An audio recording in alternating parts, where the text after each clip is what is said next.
Carton पर GST बढ़ाने और कीटनाशक के दामों में बढ़ोतरी के खिलाफ बागवानों ने मोर्चा खोल दिया है और शिमला सचिवालय के बाहर प्रदर्शन करने पहुंच गए हैं।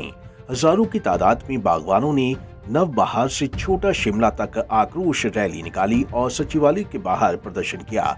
वहीं प्रदर्शन को देखते हुए सचिवालय के बाहर सुरक्षा के कड़े इंतजाम किए गए और सड़क यातायात के लिए बंद कर दिया गया। बागवानों ने रोष रैली निकालकर सरकार के खिलाफ जमकर नारेबाजी की और सरकार पर बागवानों की अनदेखी करने के आरोप लगाए। वहीं बागवानों ने कर्टन पर जीएसटी को वापस लेने की मांग की। आम किसान का आंदोलन है, आम किसान का जनमत करा दो। यहाँ पर पहले सब बागवान हैं, ये पार्टियां बाद में है, ये मैं आपको बता दूं। और यहाँ से अनाउंस किया गया किसी भी राजनीतिक पार्टी को उसको हाईजैक नहीं करने दिया जाएगा। और मैं आज नहीं बोल रहा हूँ, विधानसभा में बोला हूँ कि मैं सेब के साथ पैदा हुआ और इसी सेब के साथ मरूंगा।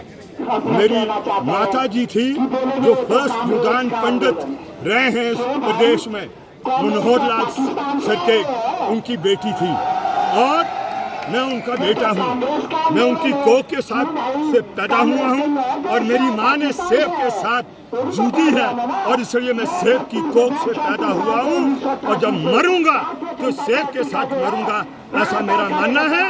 इस सरकार को ये नीतियाँ बदलनी होगी, ये नीतियाँ नहीं चलने वाली जो कंपनी अडानी और बानी की नीतियाँ चलती है।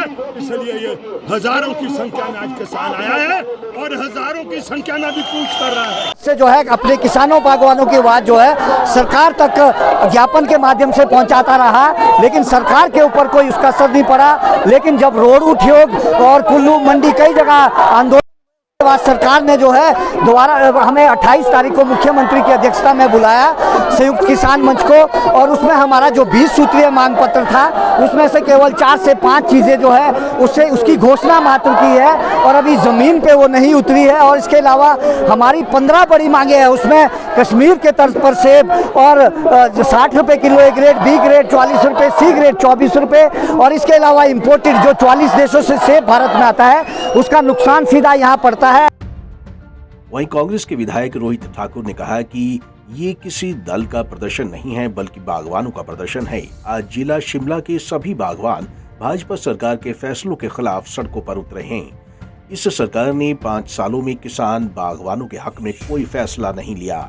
वहीं बागवानों के इस प्रदर्शन को आप नेताओं ने भी समर्थन दिया और सरकार पर बागवानों को अनदेखा करने के आरोप लगाए। किसानों के साथ खड़े हैं और सीधे रूप में अगर आप ये देरी की बात करें हैं, हम शुरू में इसलिए मैं समझता हूँ राजनीति बीच में ना आए, कांग्रेस बीजेपी बीच में ना आए। आज हम सभी अपने दलों की विचारधारा को पीछे छोड़कर, अपनी धारणा को पीछे छोड़कर किसान बागवान के नाते यहाँ खड़े हुए हैं। ये सभी को पता है कि चुनाव को मात्र 1-1.5 महीना शेष रह गया है और ये वर्तमान के कुछ अवधि की बात नहीं। अगर आप निरंतर वर्तमान सरकार का 5 वर्ष की अवधि देखेंगे, एक के बाद एक आपका किसान बागवान विरोधी निर्णय वर्तमान सरकार ने किया है, जिसे मैं डबल इंजन सरकार कहता हूं। चाहे केंद्र की हमारी मोदी सरकार थी या वर्तमान की हमारे प्रदेश की जयराम सरकार थी, आपने देखा होगा जीएसटी 5% से पहले 12 किया गया और 12 से अब 18 किया गया है। ये दर्शाता है कि कितना किसान बागवान विरोधी मैं समझता हूँ निर्णय हमारी केंद्र सरकार ने किया। आम आदमी पार्टी की सरकारें हमेशा सजग रही है किसानों और बागवानों के प्रति।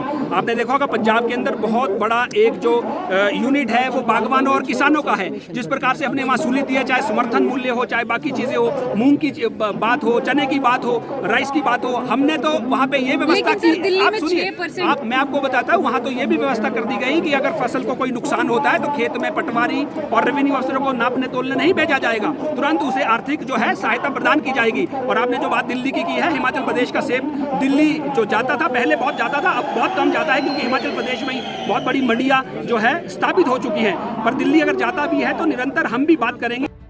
गौर हो कि बागवानों की ये रैली संयुक्त किसान मंच के बैनर तले आयोजित की गई है, जिसमें भाजपा को छोड़कर सभी दलों ने इस रैली का समर्थन किया और सरकार के खिलाफ बागवानों की आवाज को बुलंद करने के लिए रैली में शामिल हुए।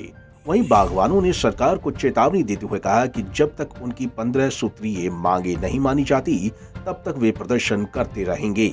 पंजाब केसरी टीवी के लिए शिमला से अली की रिपोर्ट।